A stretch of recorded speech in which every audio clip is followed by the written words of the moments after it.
Stunting is like a smoke alarm. Stunting itu dibilang juga bukan penyakit. Upaya pengatasan stunting pada anak terus dilakukan sejumlah stakeholder, Stunting pada seperti anak yang dilakukan Indonesia Pemandu MNC Desa Indonesia Militer sama Kodim Kota Jakarta 0502 juga belum lepas Jakarta dari Utara. bahaya.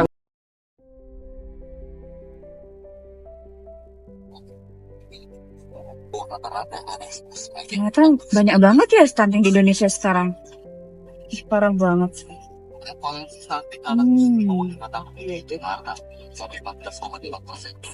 Zah, kamu lagi lihat apa sih? Serius banget kayaknya. Ini loh lihat nih. Nah, di Jakarta itu katanya banyak banget loh stunting. Di Jakarta tuh ada 14 dari 100 anak mengalami stunting. Kayak miris banget gak sih masa Jakarta yang merupakan ibu kota Indonesia itu masih banyak stunting. Sedangkan di Jakarta itu kan merupakan pusat ibu kota yang harusnya tuh semua fasilitas itu terwadahi gitu loh. Iya ya. Tapi kok bisa kayak gini gitu yo. Ya sih memprihatinkan banget ya, Zah. Akhir-akhir ini aku juga suka dengar berita kasus stunting ini mulai meningkat ya, Zah. Iya kan? Iya.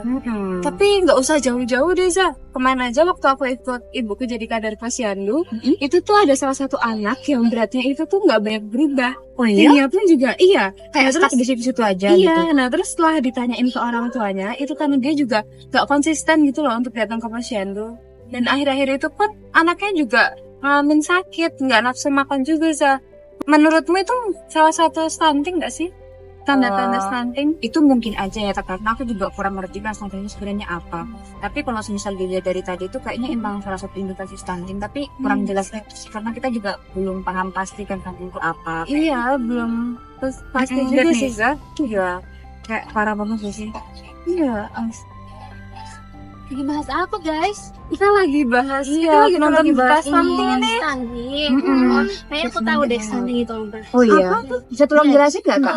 Jadi stunting adalah kondisi gagal tumbuh pada otak dan tubuh akibat kekurangan gizi dalam waktu yang lama, sehingga anak tumbuh lebih pendek dari anak normal seusianya dan memiliki keterlambatan dalam berpikir. Nah, kondisi gagal tumbuh pada anak akibat kekurangan gizi kronis dapat terjadi sejak dalam kandungan dan pada masa awal setelah anak lahir, tetapi biasanya baru nampak setelah anak berusia 2 tahun. Berdasarkan hasil survei status gizi Indonesia oleh layanan Kementerian Kesehatan Indonesia, prevalensi stunting di Indonesia pada tahun 2024 mencapai 19,8%. Wah, menunjukkan anak tinggi. Secara umum, penyebab stunting pada anak itu terdapat dua faktor. Yang pertama itu adalah penyebab langsung dan juga penyebab tidak langsung. Untuk penyebab langsung itu terdiri dari 3 aspek teman-teman. Yang pertama itu ada defisiensi gizi makro dan juga gizi mikro. Nah, gizi makro di sini itu seperti protein, kemudian gizi mikro itu seperti vitamin D, vitamin A, dan juga zat besi. Nah, kemudian untuk aspek yang kedua itu ada hormon. Seorang anak yang kekurangan hormon tiroid itu akan menyebabkan dia memiliki kecenderungan untuk mengalami stunting. Nah, kemudian untuk yang ketiga itu adalah faktor keturunan, di mana orang tua yang memiliki gizi yang buruk itu akan menyebabkan lebih besar anak mengalami stunting kayak gitu. Untuk penyebab tidak langsung itu terdiri dari 4 aspek. Yang pertama itu karena kurangnya pengetahuan ibu atau orang tua terhadap gizi anak. Kemudian yang kedua itu ada pola asuh dan rendahnya pendapatan orang tua. Yang ketiga itu adalah sanitasi lingkungan yang kurang memadai. Dan yang keempat itu ada terkait jangkauan keluarga terhadap layanan kesehatan dasar yang ada.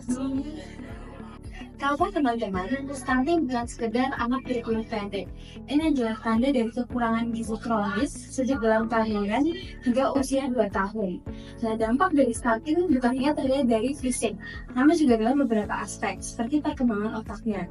Anak yang mengalami gangguan stunting memiliki konsentrasi yang menurun, sehingga cenderung tertinggal dari teman-temannya yang lain. Nah, jika dapat dilihat dari segi fisik, anak yang mengalami gangguan stunting ini memiliki tinggi badan yang lebih pendek dari teman-teman yang lain, sehingga jika tidak mengalami penanganan yang lebih awal, ini bisa berdampak pada saat dewasa.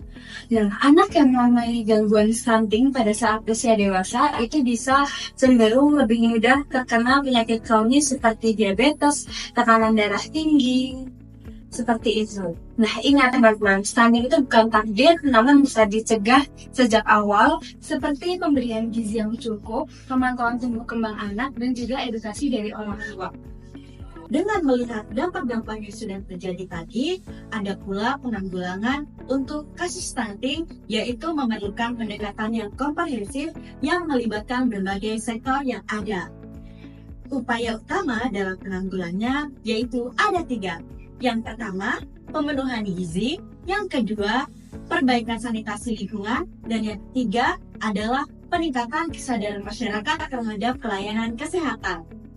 Selain itu, ada pula penanggulangan lain dalam mengatasi kasus stunting yang dikemukakan oleh Kemenkes, yaitu terdapat 5, A, B, C, D, dan E. Nah, apa aja sih A, B, C, D, E? Jadi, yang pertama adalah A. A, aktif minum tablet tambah darah.